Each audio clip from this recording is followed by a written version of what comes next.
Well, welcome into a special Q&A episode of Dealing the Cards. I'll be answering all of your questions as we reflect on the Red Sox series, what the Cardinals should do with their fifth rotation spot, any other roster moves they should make in the meantime. All this and more on this episode of Dealing the Cards. Oh man, disappointing loss today. If you're joining in, appreciate you listening live, or if you're listening live, send in your questions as we're going through today. I'm going to be running the solo. Sandy and Andrew both are out for different reasons. Maybe we'll get a guest appearance from Sandy toward the end. We'll see. But want to answer your questions. Want to go live to reflect on the Red Sox series and kind of the state of the Cardinals affairs right now, right? Like, how are we feeling about the team? Obviously, just over a week ago, things were pretty dire, and it's not necessarily that the Cardinals are in a good spot right now, but it's fair to say they've been playing better baseball the last week, so we do appreciate that. So yeah, we'll kind of go through today with that. Again, if you have any questions as we're going through, throw them in there. We haven't done really a Q&A in a while, so excited about that. Oh, Caleb, what's up, man? Honestly, if you wanted to hop in, let me know. I could send you a link out. Yeah, so overall thoughts from the series. You've got to be in the net new like positive here with Red Sox series. At least personally, if you feel negative coming out of it, I get it. Um, I'm not buying back into this team yet by any means, right? I mean, you've got basically a month and a half of bad baseball under their belts, and then kind of a good-ish week of baseball following that, and you've kind of got to go with the sample size here, right? You can't really overlook what has been a just dormant offense the entire year. Although, again, that's the unit that myself and I think everyone had the most experience or most confidence in going into the year, right? Like, if you were to name what is going to be the top unit from the Cardinals, what's going to be the thing that they hang their hat on all year, it's going to be the offense, right? So I think that's something that's fair to be like, hey, maybe we don't necessarily have to see like a month and a half of the offense being good before you believe in it. But I think you need more than like two series, especially against the Angels, who, again, terrible team. May end up having the worst record in baseball after the year. We'll have to see about that. And then you've got the Boston Red Sox as well, who, although the pitching has been the strength of them, so you'd like that you were hitting off them for the most part outside of today, but today's lineup again was a really weird one. Don't really know why Nolan Gorman wasn't playing. I know Mason went the back stuff, and maybe that's part of the reason you said Gorman again today too. But again, he's been hot, so you would think they'd want him in there again today. But overall, the bats have been a lot better lately. We'll get more into those stats a little bit and how things have looked over the last week or so of baseball. But just eye test wise, you could see the lineup is performing a lot better. Again, they won 10-5 on game one, 7-2 in game two, and then they still put up 3 runs in game three, which again, over 3 runs has been the marker for this team for success.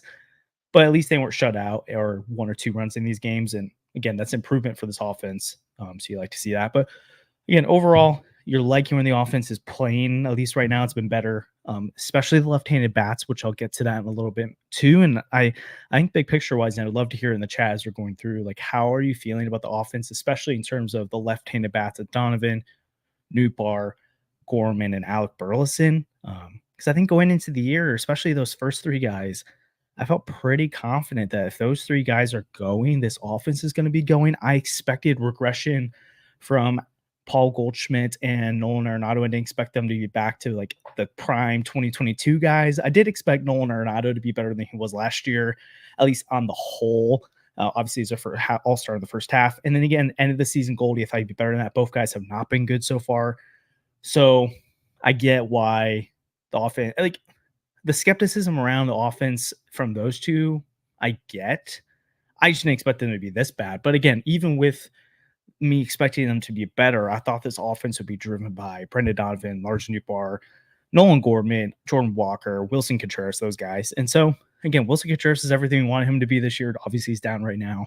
But those left-handed bats, especially this past week, have really shown what this offense can do when the left-handed bats are there. And I'll get into some of the numbers a little bit too about why it's so important in today's game to have left-handed bats going. So, again, overall, net positive from this last week. But if I had to go like 3 biggest takeaways in terms of what we wanted to do from this series. The first one I'd have to say is the Matthew Liberatore experiment as a starter, it has to end for now.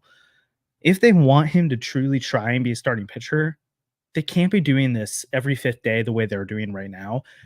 And honestly, I think the ship has kind of sailed on it at this point, at least in terms of this season. And I feel bad for Libby, but from everything I've seen, he prepared going into this offseason and going into spring training as a starter. Like it wasn't like a Jordan Hicks situation from a couple of years ago where he kind of got thrown into the rotation last minute, but he kind of came into the spring and went all spring preparing as reliever. Obviously, he was making starts and was in a competition with Zach Thompson and lost out to Zach Thompson, right? And then, so it's not super fair to Libby because he's been in the bullpen this past month. But again, it's just at this point in his career, he cannot get out right-handed hitters at a high enough rate to be a starting pitcher in this league, right?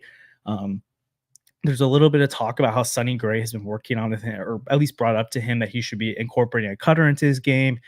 Maybe that could be something that helps him get right-handed pitchers or right-handed hitters out at some point, but it's not there yet. And with how elite Matthew Liberatore has been against left-handed hitting, you're not only hurting your team when he's starting every fifth day because again he's not giving you innings. I think Brandon Kiley had it where in his 3 starts or something like that so far, the bullpens had to cover like 19 innings. That's not great.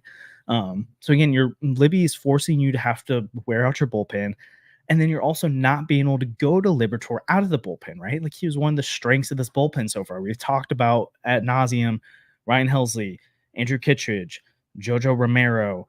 Like those are the big 3, but then you also need supplemental relievers around them. And Liberatore is a guy that, like, let's say you go up against the Philadelphia Phillies, you know, Bryce Harper, Kyle Schwarber, and I mean, mixed in there, you'd probably face a righty because they kind of out Bohm, whatever. It's like, okay, against Bohm, you're not going to love Liberatore's chances, but Liberatore's a guy that could shut down pretty much any left-handed hitter in today's game, and that is a huge weapon out of your bullpen, especially when he's your 4th or 5th best arm down there.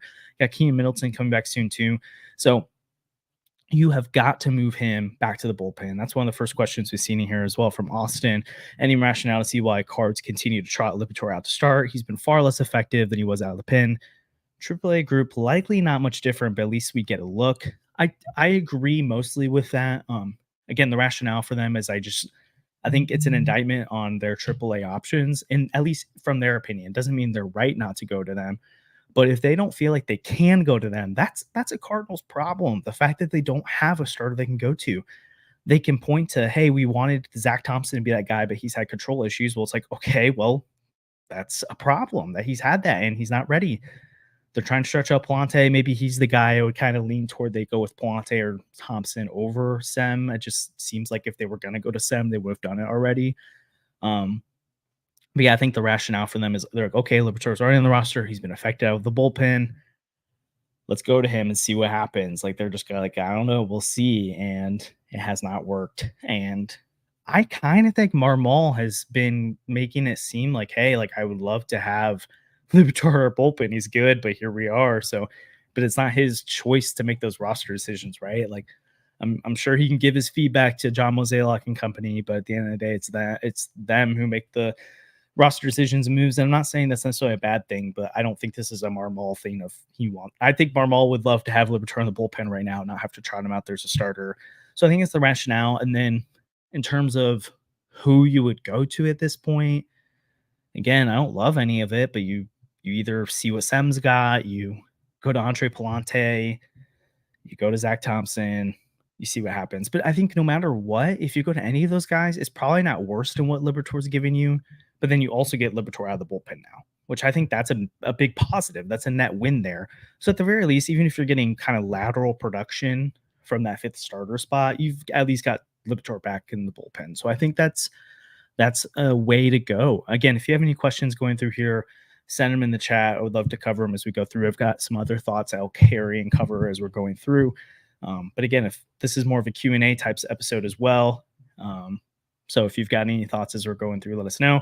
You'll see this little tagline below, the Cardinals saved the season, the same one from last time. I forgot to change it, but the question is still no, they have not saved the season, but it is look a lot more encouraging right now. So appreciate everyone who showed out so far. And again, if you're not subscribed already, subscribe. Mean a lot to us. We have a really cool video coming out in a couple of days, or I think tomorrow might be Tuesday. Really excited about that. So we'd love for you to check that out. But again, the rationale for Libby, it seems like they just don't want to go to those AAA guys, but it seems like it does more harm than good that they rely on Libby out of the rotation because you're not having that arm out of the bullpen. And I just don't see why you wouldn't. So That's the frustrating part. I think if you were to send down Liberatore, though, it makes the next choice really clear. At this point, you've got Leahy, Roycroft, and King out of the bullpen, which is not where you want it to be this time of year. King's looked better, so I'm not on the John King hype train at this point, and he's one of my first guys to go once Middleton's back. You got Liberatore back in the bullpen, and then you also, I don't know, like if they feel like Palante or Thompson could join the group again at some point or someone else, but he's been effective, so you use him, you keep him there. But I think the better move would be to go ahead and move. So again, you replace Liberatore in the rotation. I don't know if you do that with one of those guys. It's either Sam, it's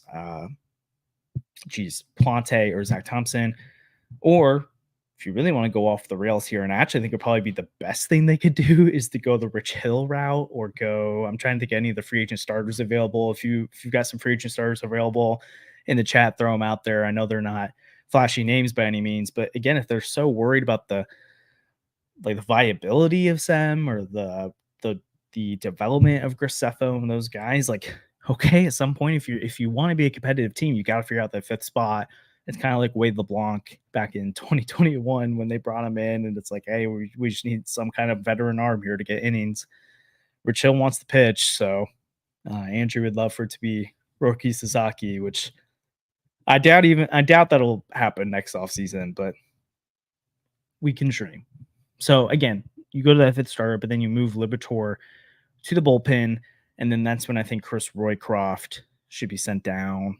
Again, I mean, I don't think he was supposed to be a long-term solution anyways. You're down Gallegos, you're down Middleton. There's another bullpen arm, right? Oh, right, O'Brien's down. Obviously, down Zach Thompson or Steven Matz too, and then you've got both Plante and Zach Thompson working on stuff at AAA. So that's kind of how you get to this point when the Roycrofts of the world are up. Maybe he gets another shot at some point, but I think you move Liberatore to the bullpen. Whoever takes his spot is in the rotation, and the Roycroft is the odd man out there. And then another like roster move related thing, the Brandon Crawford experience. Can we be done with it now? If you disagree with me, let me know. I don't think there's anyone who would. I don't get it. His OPS is sub 300. Defensively, I'm not impressed by anything he does. Anytime he's out there, I feel like there's at least one or two plays a game when Crawford's out there. I'm like, wow, Mason Wynn would have made that play. And again, if Mason Wynn's back stuff is really that bad where they have to be careful with him, I get it. I'm more frustrated by the fact you've got Jose Fermin, who was pretty, I mean, we're talking about a backup infielder here, so we're not going to be super excited about what the production they give, but I think you're probably rather have Jose Fermin getting those at-bats right now, Jose Fermin being in a shortstop, rather than Brandon Crawford at this point. So I don't know. I get the veteran leadership thing, whatever, but he plays too often, in my opinion, for it to be worthy of being a roster spot. If Wynn was playing like every day and Crawford got like one start a week or every 2 weeks, it's like, okay, it's whatever. Like, sure, I still don't think he should be on the roster, but it's just not, it doesn't matter as much. But with how often he's playing, why not give the shot to Jose Fermin? I mean, maybe on there. I'm trying to think back from like, what are they thinking through right now? They probably don't want to rush Thomas to JC at any point, which I'm not calling for them to call him up, but here's my line of thinking. Maybe they're worried, okay, what if at some point they do need to put Brandon Crawford? What if they do need to put Mason Wynn on the IL at some point? Then if Jose Fermin's already up and you DFA Crawford, then who's your next option? So they might be thinking of some of those types of things. Again, you could probably find a shortstop off of waivers, free agency, trade for a veteran backup that'll give you at least what Crawford's already doing. So in the meantime, you need to win games, and Crawford's not helping. I'd move on from that experience. Again, I would love, as you're in this chat too, to see a couple other questions. I'll get to them here in a second. What we're thinking in terms of like if you're, I don't know, wherever you would maybe define in the chat where you were this time last week, and then how you're feeling coming off of the Angels series and coming off of the Red Sox series. Are you more confident, less confident, about the same? I would say at the very least, I'm not like I thought there was potentially organizational shifts coming, which I thought would take to at least the trade deadline for that kind of stuff to happen with how bad things were. I thought there was a legitimate chance we could see major change coming. And then they kind of won that last game, the Brewers series, which I think really saved their butts a little bit. And then obviously they won 2 straight against Anaheim. You want the sweep, but it's like, okay, you got enough momentum where I don't think you're going to make those kinds of changes. When if they lost that last game, the Brewers series, I think there's a chance someone could have gotten fired, significant.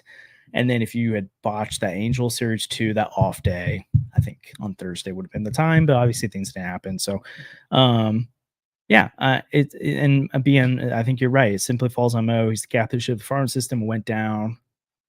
It's the Cardinals' fault. They don't have another option than Libby. So, yeah, agree with that. Another question from Austin and Liam. I see you've got one too, and I've got some other stuff coming in here. So Austin feels more and more like Goldschmidt isn't going to bounce back to anything close to a player we've seen historically. Chances of an extension in your mind? Chances to me, at least right now, feel very slim. I think from both sides. With how things are trending, again, if they turn the season around and they want to be competitive 2025, maybe this is a different story. But I think they're heading toward that kind of retool and that little bit of a youth movement. And I don't think Goldie really fits into that, especially when you do have Alec Burleson, who's honestly kind of emerging as and not as a guy as in like a future middle of the order bat necessarily. That's still ways to go before you start to believe that kind of potential. But he's definitely emerging as the kind of guy you want to be giving a lot of playing time to. And so I just don't think there's really a future for Goldie here after this year, especially with the decline. I get he's playing better lately, but I think it just more helps with potential trade value. And then from Goldie's standpoint too, I mean, it seems like he really likes St. Louis, and I think he would have retired here if this was a competitive team. But the reporting this offseason made it seem very clear that it was Goldie and the Cardinals were both hesitant to sign an extension. It wasn't just, hey, the Cardinals wanted to wait and see, or Goldie wanted to wait and see. It kind of was like, hey, both sides felt that way. So they were kind of like, oh, cool. Like, Goldie, we want to see how you play. We want to make sure you don't regress. We don't want to give you a huge contract and then have it bite us in the butt like the Matt Carpenter deal did or stuff like that. And then from Goldie's angle, it's like, hey, I want to win. I want to be a part of a good club. So I want to see how things go. And it's been worst case scenario for both sides, right? Like Goldie's looking at the Cardinals like, this is not a good team. And the Cardinals looking at Goldie like, you're no longer Goldie. And so, again, maybe he turns it around, which I think is kind of what Liam's questions here is. So I'm going to read it off, especially for audio listeners. It's kind of a longer one. Hey, Josh, this is my first year really following baseball closely. So new fan of the sport. Awesome. Love that, Liam. Okay, so catching you as a new Cards fan. Awesome. Big fantasy sports player, and fantasy sports the name of the game, and manipulating player value. I'm curious if you think as some of these veteran players start playing better, Goldie in particular, if you think the Cards could capitalize on the increased value, trade him for future assets. Seeing the lows of Goldie, I'd be selling him, as it seems to me he is on the back end of his career. Liam, I totally agree. That's the state of where things are heading right now. I think obviously the Cardinals want to compete still. I don't think they're hoping this is a retool year, especially because if it is, like, that probably means the guys who are in charge right now, probably means Ollie's gone. It probably means Mo's taking a step back. So I don't think any of them want it to be over, because I don't think they get to be a part of the new regime. But to your point, they're going to do what's best for the organization. And if this team is clearly out of it come July, I think they do maximize on Goldie's value. And I think they really hope that Goldie's playing better, because A, it could help the team play better. But even if they don't play better, then instead of you just shipping Goldie off for literally nothing and a team buying low on him like you would in fantasy, like, hey, a name value of Goldschmidt, stretch run, let's see, like let's acquire him for this low level prospect that probably won't turn into anything, and maybe Goldschmidt finds himself the second half. Instead, if he's playing well up to the deadline, then you can maybe get something of decent value. Like, I'm not thinking a top 100 prospect here or some insane return, but could you get the next Sem Reversa? Could you get, I don't know, like Thomas AJC is a loaded name because he's obviously been so good since he came to St. Louis, and he was really good for Texas last year too. But maybe you get a guy that's like outside the top 100 who could sneak his way into the top 100 by this time next year. I think that's kind of what you're hoping for at best from a Goldschmidt trade at this point. So Liam, I totally understand where you're coming from. I think that's where the Cardinals want to go with things too. They're not. I don't think they're going to hold on to Goldschmidt for dear life if they're not competing. But yeah, right now I don't really know how to assess his trade value. It's the trade deadline so far away. They're not going to make a trade right now. It really will depend on how he plays next few months. Again, he's been better lately, but I don't think it's been a sustained enough stretch to make his value something that's, I don't know, really effective at this point. But we'll have to see there. I think it's an interesting point they bring up, and I think that's where the Cardinals are going to be at. And then the outside of Goldschmidt too, we've talked about already, but that's what they probably will want to do with Lance Lynn, Kyle Gibson. Obviously, Lance Lynn's looked worse lately, but Kyle Gibson's been better than advertised this year. That's what they'll want to do with an Andrew Kittredge. And then with guys that have more control, you could see a Ryan Helsley on the move. I personally am a fan of trying to turn him into a starting pitcher. If you look at like the ERA leaders right now, it's Seth Lugo, who used to be a reliever. It's Ronaldo Lopez, who was a reliever until this year. It's Jordan Hicks or he's not among the reliever ERA leaders, but Jordan Hicks, another guy who was a reliever, now a starter. Man, there's someone else right now who is top 5 in ERA, who was a reliever as of a year or two ago and is now one of the most effective starting pitchers in baseball right now. I would love to see them try this with Ryan Helsley because, again, starting to Brendan Schaefer recently, and he kind of made it sound like he doesn't think it couldn't happen or wouldn't happen, but that Helsley doesn't have that same fire to start, at least from his perspective. They haven't really directly asked him that. But it doesn't seem like he's like Jordan Hicks, where Jordan Hicks just wanted to start really badly. Helsley might be more content being a closer, but again, unless you're like, which he's pitching like as good as Edwin Diaz was, but you have to be that good to get a real bag in free agency as a closer. I could see Helsley being like, hey, if I convert to a starter and I'm really effective here, that's quite the money there. And it's also just like a starting pitcher, so that's cool. But again, I have a hard time believing if the Cardinals tried to move him to the rotation that he'd be worse than a number 3 starter. And you've got the potential there to be really effective. So I would love to see the Cardinals do something like that. But again, he's a guy that can maximize the value of.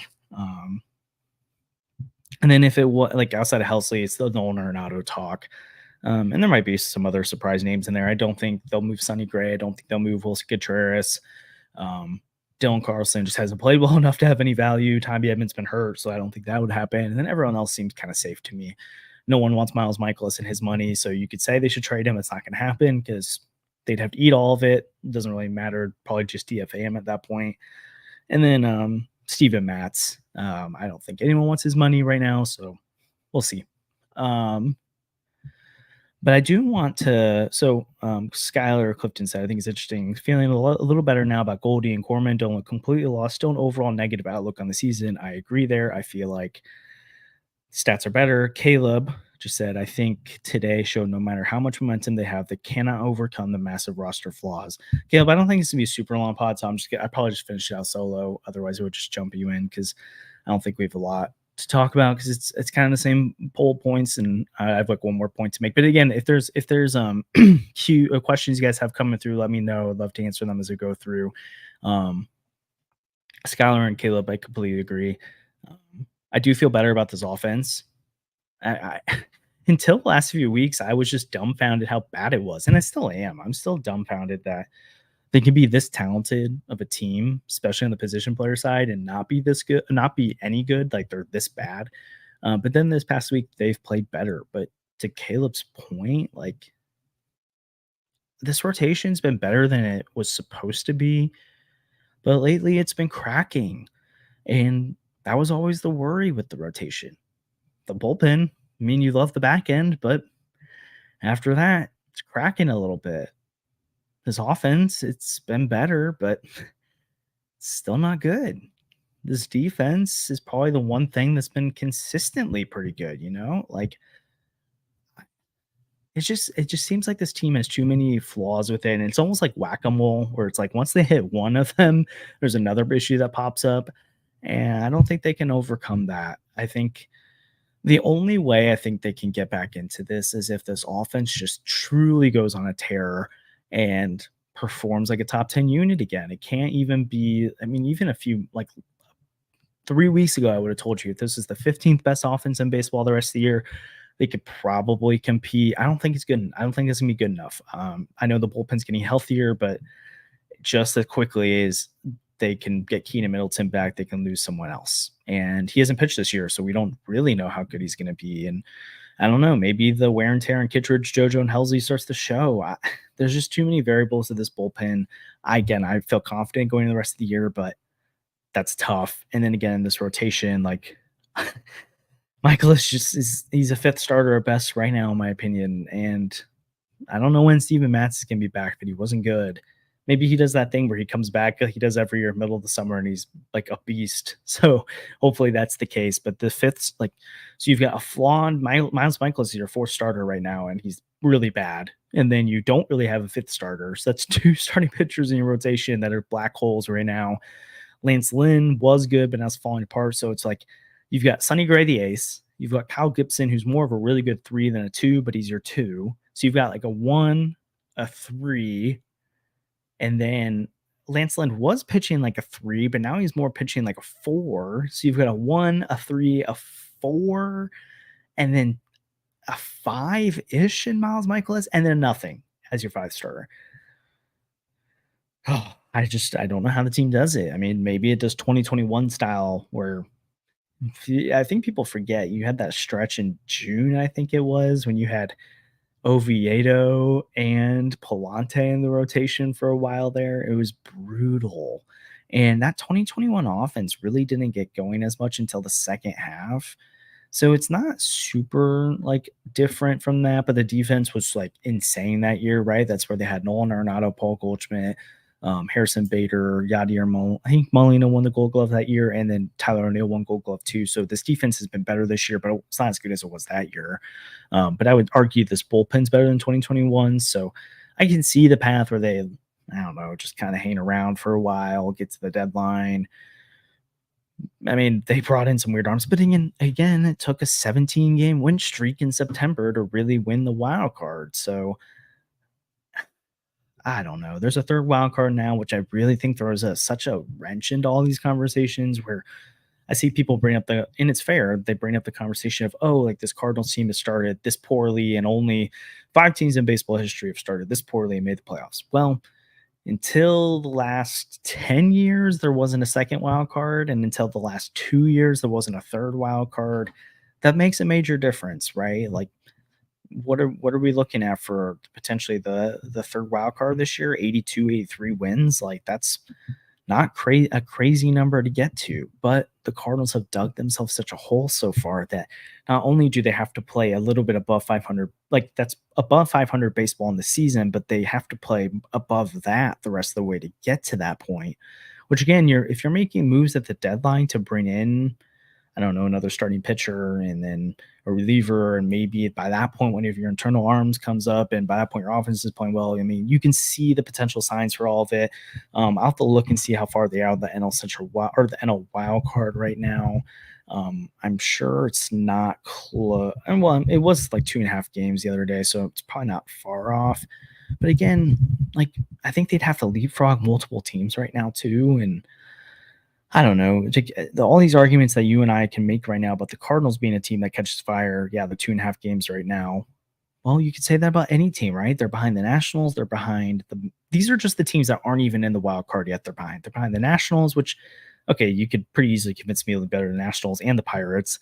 The Giants, who like their pitching's been really good this year and their lineup's been terrible. So if their lineup just gets it going, you would think that they'd have a chance. The Diamondbacks, which again, I think most of us probably think the Diamondbacks are a better team than the Cardinals right now. The Mets, they're all above you in the standings right now. And then the Reds are only 1 game behind you. And most people thought the Reds would be competitive this year. So they could catch fire. And then you've also got, then not only would you have to pass all those teams, but then you have to have one of those 3 teams in the wild card fall off, which means the Cubs would have to fall off or the Diamondback or the Padres, which the Braves are not falling off. But like, do we really believe that I feel like the Cubs are a better team right now. I would be shocked if the Cubs miss the playoffs and the Cardinals make the playoffs.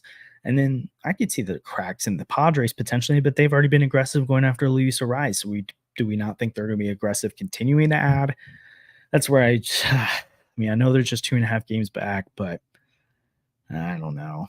doesn't feel like a team that should really even be trying to go to the playoffs. If because that's the other thing too is what kind of substantial moves can you make? Like if you're going to go out and get a frontline starter, it's going to require you giving up on your young bats on your roster or going up from prospects, and you're already probably a bottom third farm system in baseball right now, and you're got aging talent in your roster. Is the best thing to be giving up more prospects? Probably not. So it kind of feels like the only way they're really going to make a run is if they're they play better with the guys they have now, and then they make moves on the margins. And because I wouldn't be, I mean, if I'm running this team right now, I'm not making a significant move. I'm not going out and trading for a frontline starter. I'm not giving away prospects that are of high value because it's it just kind of seems like one of those like Hail Marys where you're like, oh, hopefully we make the playoffs and then probably get bounced early, and then we're also even worse off for the future. It really just feels like the best thing they can do going to this trade deadline is to truly reset, not a rebuild, not a full reset, but hey, let's move Goldschmidt for whatever we can get for him. You probably move on from Nolan Arenado and that money, and maybe you get some value for him. You get something for Andrew Kittredge. I think you can get something.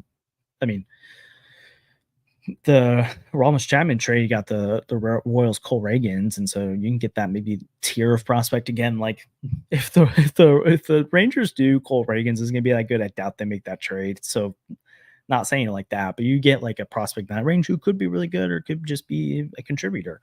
And then you shop around Ryan Helsley again. I think it makes a lot more sense to throw him in the rotation if he'll do it, but if he doesn't, you got to trade him. You don't extend him and keep him as a closer. And then go into the offseason, you've got more money to spend because you moved a bunch of money off the books. You're relying on the young talent, but next year, not opening day, but hopefully by midseason next year, you can maybe go to Tink Hence, Quinn Matthews. I mean, again, it's a little early because he's in high A, but man, that seems like he's gonna be a fast riser. I wouldn't be surprised if he's in AAA next year to start the year. Hopefully at Point Sam or Gordon Graceffo, like you can see guys start coming through. End of next year, you have Michaelis and Matt's coming off the books. I would much rather be going in that direction than trying to Hail Mary to get third wild card. But who knows? Again, it's no longer early anymore, but there's still time. So a couple weeks ago, I said it's still early. I'll say there's still time, but it's no longer early. And Skylar, I think you hit the nail on the head in terms of if they were to like not go into retool mode at this deadline, I think you would see complacency again. And actually, I think this deadline it would make like if you're not going to sell, I'm not buying. At least like I maybe would buy a Jose Quintana level type from 2 deadlines ago, where it's like a Johan Oviedo type that you're giving up. But I'm not making a big swing with this team. But I do think you're right in general. Like they made those big swings for Marcelo Ozuna and for Matthew Liberatore, and they didn't pan out. And then they kind of got scared and they didn't move Dylan Carlson. They didn't move Tyler O'Neill after 2021. And I'm not going to blame them necessarily. I wasn't wanting to move Dylan Carlson when he was coming off Rookie of the Year. I wasn't wanting to move Tyler O'Neill when he was coming off of an MVP season. But again, they haven't been aggressive with stuff like that. And so I think complacency is true. And then I think more so they've lost their edge, right? Like they used to be the team that could develop pitching better than anyone else. And now they're the team that's chasing it like no other. I still think they've developed bats pretty well. And I just think it's been a weird season for Donovan, Nootbaar, Gorman, and they're turning it on lately. Jordan Walker, I'm still really high on, but again, that's frustrating. So we'll see what happens with that. But and going back, sorry, I missed this from Caleb. He said, I'm more concerned about Nolan Arenado's power than almost anything else on this team. I think it's a really fair point. I don't really understand what's going on with him at this point. And I don't know how much of this is Cardinals philosophy versus Nolan Arenado philosophy versus Nolan Arenado aging versus his back injury last year. Like, is it more he's trying to hit the ball all ends of the field, not being as much of a pull hitter anymore? Is it that he's just lost his feel to play? Is it he's struggling mentally? Is he struggling physically? Are the Cardinals trying to do something instead of private hitting coach?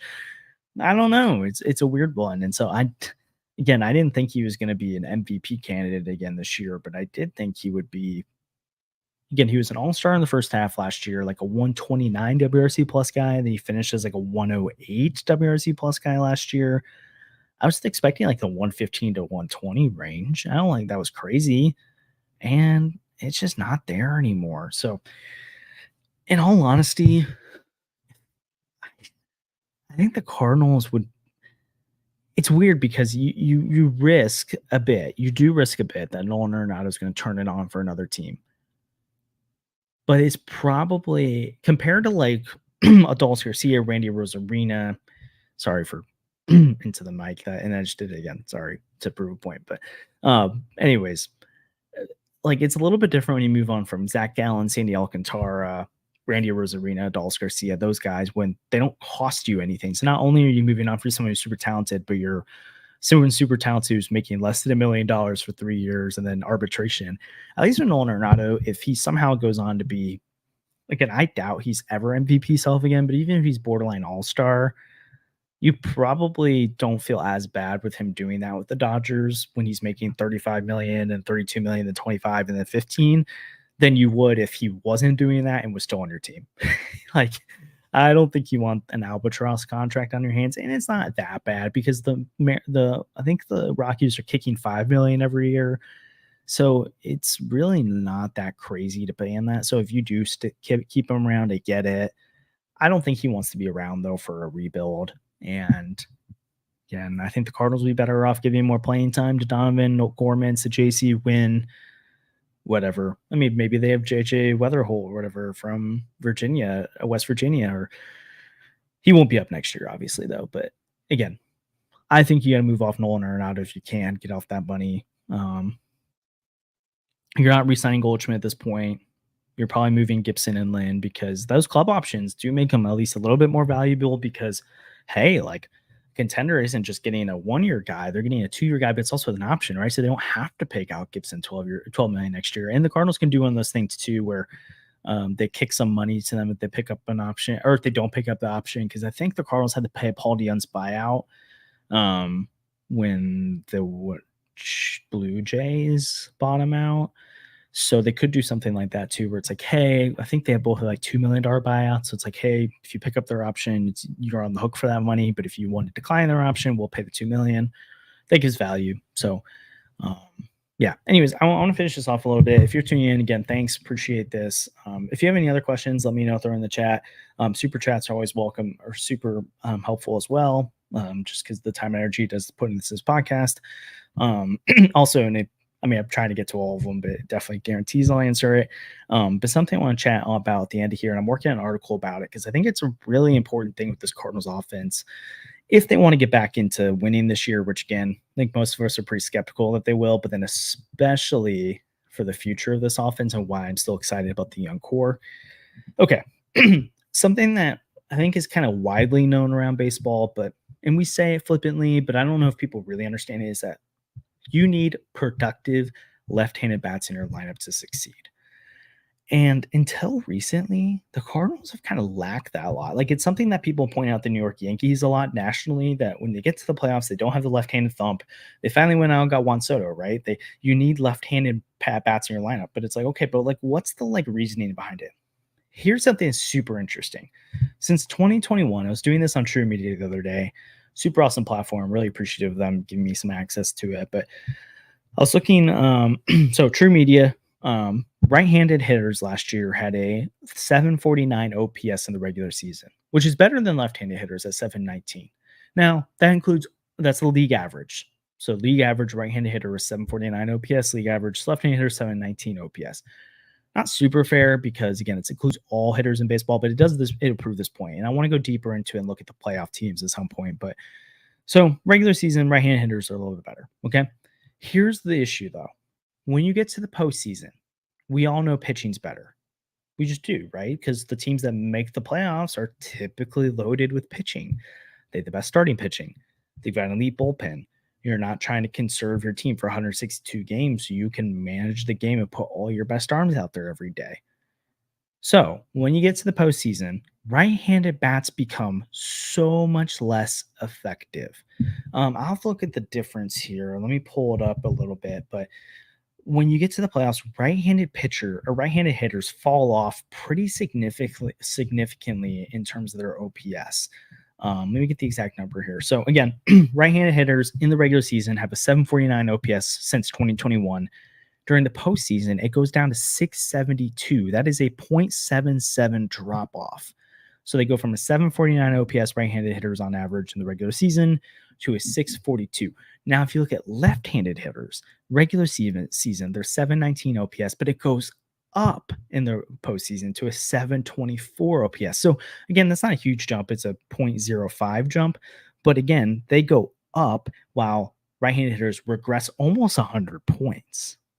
That's a big difference. And so what that tells me here, if you actually want to go even crazier here, so when the Cardinals have made the playoffs, so oh gosh, this is bad. Cardinals right-handed hitters have a 721 OPS since 2021. It drops to 381 OPS in the postseason. Yikes. When left-handed hitters in the Cardinals have been 699 OPS since 2021, and it drops to 656. So like that's a 40-point drop, not good. But again, the right-handed hitters almost have a 400-point drop off. That's terrible. Point is, when you get to the postseason, the best right-handed, I mean, you get the best left-handed pitching too, but you have more right-handed pitchers than you do left-handed pitchers. You've got Max Scherzer going out there, and then you've got the team's setup man, and then you've got the team's closer, right? Like, that's hard to hit. What do you need to counteract that then? You need left-handed bats. Let's think about some of the teams that have been successful in the postseason as of late. Philadelphia Phillies, Bryce Harper, Kyle Schwarber, Brandon Marsh.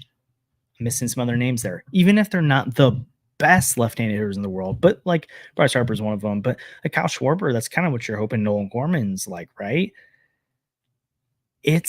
You need left-handed bats, and that's been part of the problem for the Cardinals is they really haven't had left-handed bats to put in their order and to do significant damage. What you're seeing right now, and something I think the Cardinals have been right to do is they've been hesitant to move players, right? They've made poor decisions moving the wrong ones and holding on to the wrong ones.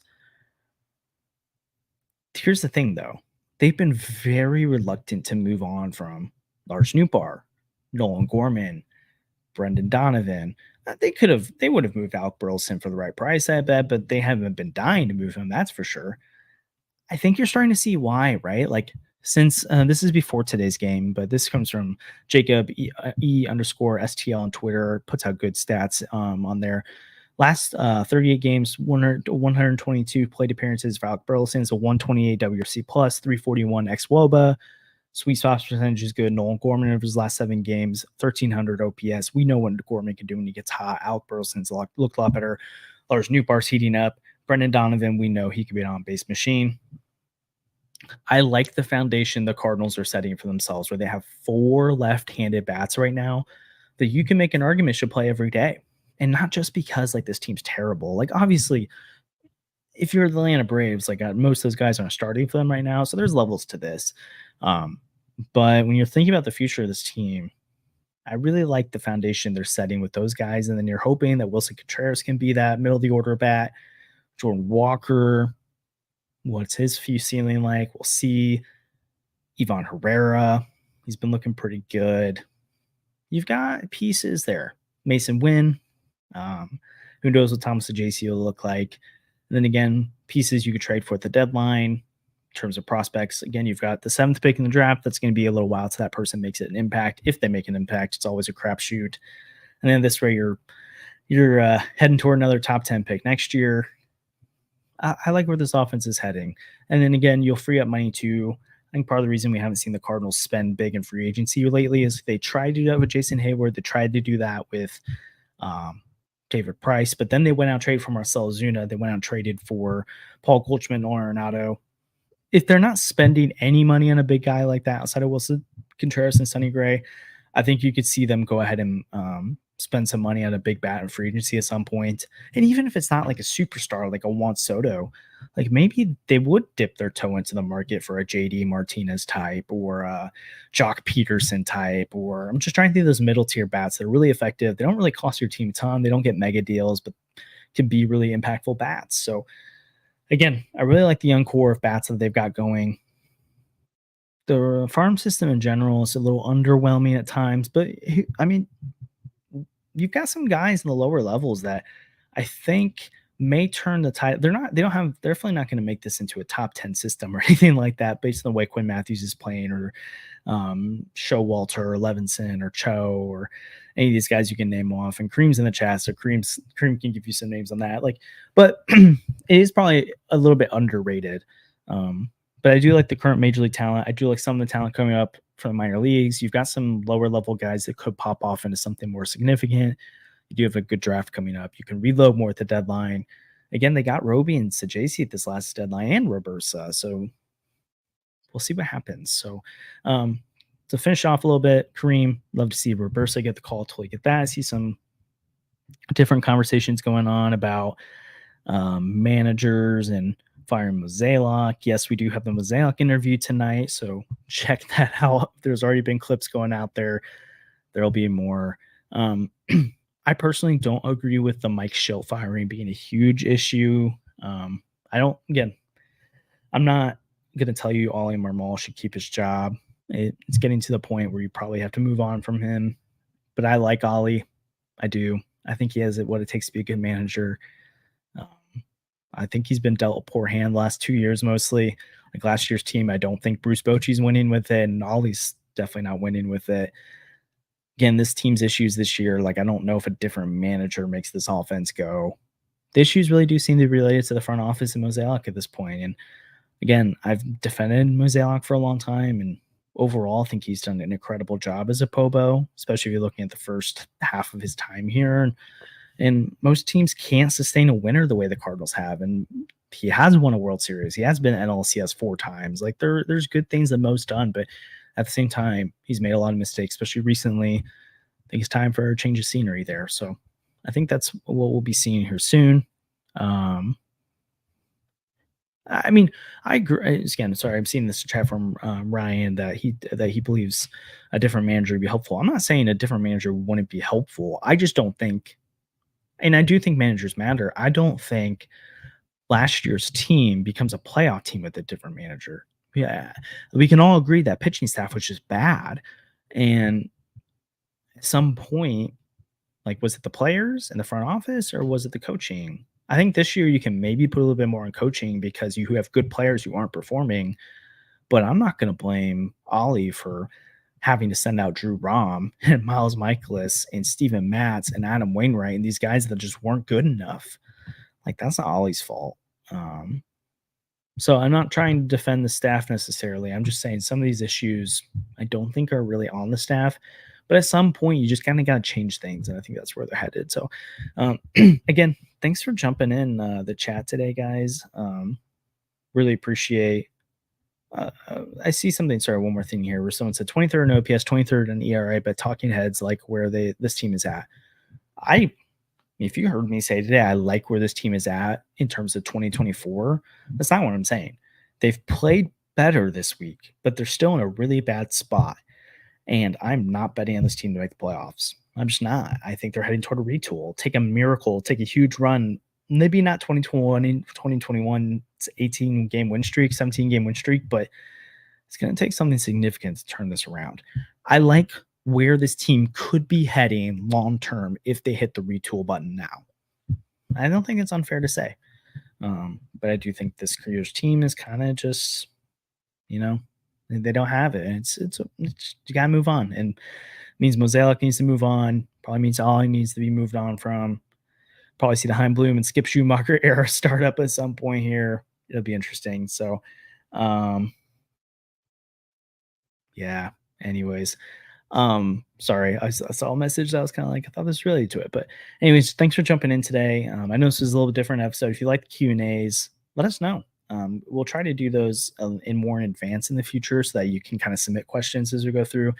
But we do love interacting with the chat. And even when we do our normal conversations, sometimes we don't necessarily acknowledge the comments because a lot are coming through, but we do try to have them influence the conversation. So let us know what you're thinking. Again, we have really fun scripted content coming out. If you look at our the Deal in the Card social media, I think we've been alluding to the player and situation that we're going to be covering.